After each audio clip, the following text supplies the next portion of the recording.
Hello fellow makeup lovers, how are you guys doing today? So I'm super excited for this video because we're going to be doing one of my favorite things today, which would be discussing eyeshadow palettes, and more specifically, I'm going to be telling you my best and worst palette from 10 different brands. So this video is a collaboration with my friend Karen Harris.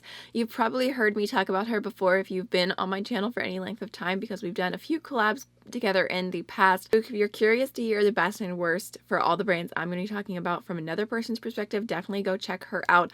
I love her channel, I love her content, I love her as a human being. I cannot recommend her enough. So definitely make sure to go check out Karen's video, and without any further ado, let's jump right on into the palettes. Okay, so the first brand we have to discuss is Juvias Place, and this is an interesting one because I own every single Juvias Place palette. So I love Juvias Place. I'm a huge fan of them. There was a lot of palettes to pick from as far as my best and my worst, but it was actually super easy. So the worst palette that I have would be the Nubian by Juvias. I think this is the first palette they ever sold, if I remember correctly, and I'm just not a neutral kind of person, and even when I am super into neutrals, this is not exactly my neutral palette because I feel like that's actually really pretty. I got slightly sidetracked by that rose gold right here, but overall, this palette color story just doesn't inspire me, and that's the reason why it would be the worst palette from Juvias Place for me. I don't have a problem with quality on any of their palettes. I've pretty much always had good experiences. My favorite palette from Juvia's Place would be the Tribe palette, and this is probably not a surprise to a lot of you who know me and know my makeup style, but I love greens, and this is just such a beautiful color story. I love the matte options. You can kind of go warmer and you can kind of do like grungy looks. There's this really beautiful kind of like mustardy brown shade, which I just love those kind of tones. And then there's some beautiful shimmer options. There's a really nice deep teal.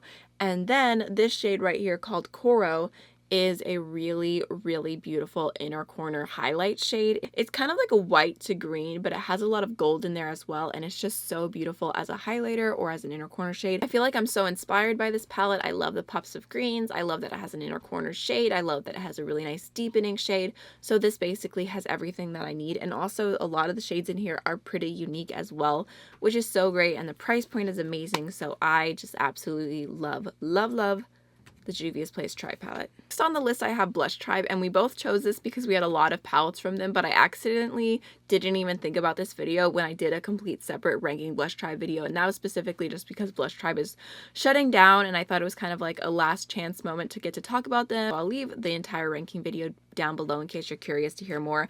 But the worst palette I have from Blush Tribe would be my Neon Dreams palette, and that is just because I found this to be really hard to work with. If you want to use it for pops, it's fine, but as far as actually blending these shades, doing full looks with this palette, like, forget it. It's not happening. And then my favorite palette from Blush Tribe is my Paulina palette, just because I love Paulina. I love the color story. I love everything about this palette. I just think it's really beautiful and inspiring. I love the looks that I've done with it. I love the shade Friends. I just love this palette. Am I going to say that for every brand? Probably. Alright, so the next brand that we have to discuss is Glamlight, and I've received a bit of their palettes in PR. I've also bought some of them myself, but mostly I've just had their older palettes. I had the pizza palette. I have present tense, I have the pizza palette, and then I recently purchased the cake palette, but all the palettes in between there, I didn't buy any of the like more food themed ones, but the original ones, that was when they did rectangular palettes. It was before they took off. There's quite a few. I really love the Yolanda Desi palette, which was like a really beautiful warm neutral palette. I feel like a lot of those original palettes from their line were really good, but they didn't get enough love, probably just because they're in an oversaturated market, and now the food thing really works for them. But my worst palette from Glamlight would definitely be the first one that I ever received in PR, and this was actually their first palette in general. It's the Masterpiece. It's not a bad palette by any means. I feel like a lot of the things that I have as worst, they're not bad quality, it's just the color story. This is what it looks like. It's definitely more of a neutral palette, and I remember being impressed with these shimmers in this right off the bat. I felt like some of the mattes were a little bit not as pigmented as I would like. It's just, I feel like when I want to reach for a neutral palette, I just want like that pizzazz, like I want that little something extra. But of all the palettes I own from Glamlight, this would definitely be the one that ranks at the very bottom. And then at the top would be my Miracle palette, and I really love this one. I received it in PR whenever it first launched, And I remember whenever I got this, I actually started crying just because I had a friend recently diagnosed with breast cancer, and part of the proceeds for this palette went to the Susan G. Komen Foundation, if I remember correctly. So I love makeup that gives back, but beyond that, the color story of this is so beautiful. I think it's stunning, and these shades right here, Angelic and Amore, are the most beautiful shimmer shades. They're like cream feeling and they are so stunning and sparkly. Definitely recommend using those either with a glitter glue or using your finger in order to get full impact, but they are beautiful. I feel like those two shades are when I really fell in love with Glam Light's formula. I was like, okay, I am completely sold on their shimmers, and they're still amazing. Those are the same type of ones that are in the Cake palette now. There's some more satiny shades, but I just really love this color story. I found it really easy to work with. You like the peachy, the pinky, the burgundy tones. This is really beautiful. And this shade right here, Rosa 2, is such a stunning kind of like salmon nude. It's just beautiful. I love it. Love it, love it, love it. Okay, so next we have Dominique Cosmetics, and I don't have quite as many palettes from them. I only own 4 of them, but I still obviously have a best and a worst. So the worst palette that I have would be the Berries and Cream, and I love this color story. But I was a little bit flustered by the actual formula because some of the shimmers are really beautiful. Some of them are more chunky. This is like a satin shade with specks of gold glitter in it. The Sugar Cookie shade right here had the potential to be a beautiful inner corner shade, but it was really chunky, and I just felt like some basic shades that should be pretty easy to do were kind of done not that well in this palette. I just remember really not loving the shimmer options. I think they could have been done a lot better. They were just a little bit too soft and chunky without actually looking metallic. It was just like powderiness. And then my favorite palette would be the Lemonade palette, and I know people had problems with this, and honestly, I mean, I didn't get it on launch, but I feel like I love the shimmers in this so much more than the Berries and Cream palette. They're a little bit harder pressed, but you can still work with them if you use your finger, if you use a glitter glue, if you use a nice packing brush. I definitely need to use it more. I mean, I need to like disrupt some more of these DCs, but I just love the color story and I love the looks that I've done with it. I think it's really nice, and it almost feels like they went from one extreme, like really hard pressed shadows, to like the softest shadows ever. But I think these look better on the eyes. It's not available anymore, unfortunately, because it was just the limited edition release that was actually limited edition. Who knew brands actually did that? Okay, so the next brand we have to discuss is Menagerie Cosmetics, and this was really hard because I do overall really like all the palettes I own from them. I ended up deciding to go with Violet Ink as the bottom of my list, and that's because I just don't reach for this one as often. It's really beautiful. Like, it's such a stunning, cute color story. I remember like freaking out when I saw this was revealed, and if I remember correctly, I want to say this is one of their best-selling palettes, so it's not bad by any means.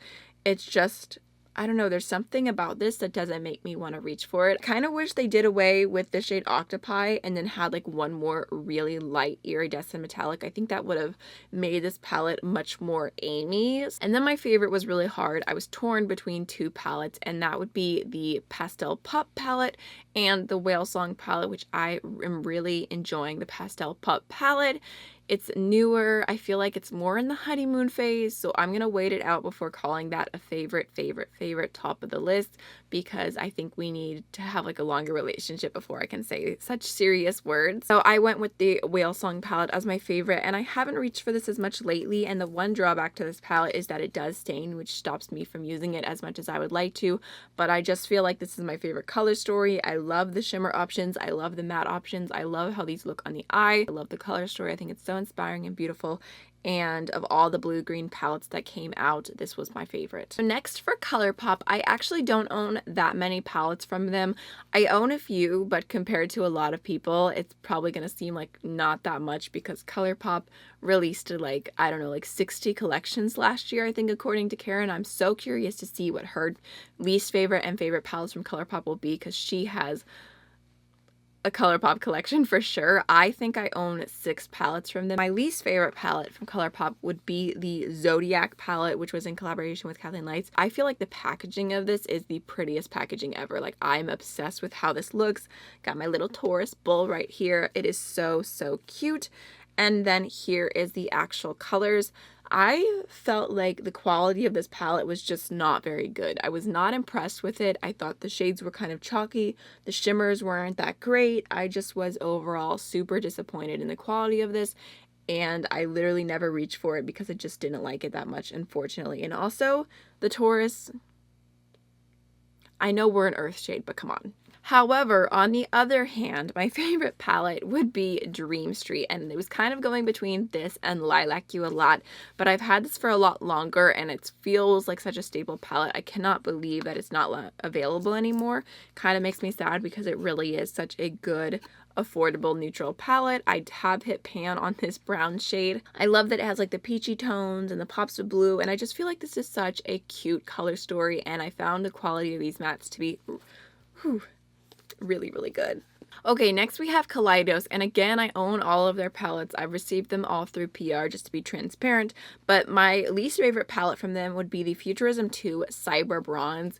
Again, nothing wrong with the quality of this. It's actually super beautiful. It's a cool color story because it has a mix of like cool toned shimmers and warm toned mattes, and I have done looks with this that I like, but I just, again, feel like this is the palette that I do not gravitate towards very often. And then my favorite would be the Futurism 5 Electro Turquoise palette. This is so beautiful. I love the packaging, and I just love the color story of this one because it's a mixture of blue and a pop of orange, and then there's also a little bit of neutral. I feel like this blue all over the lid is the most stunning shade. It's ridiculous.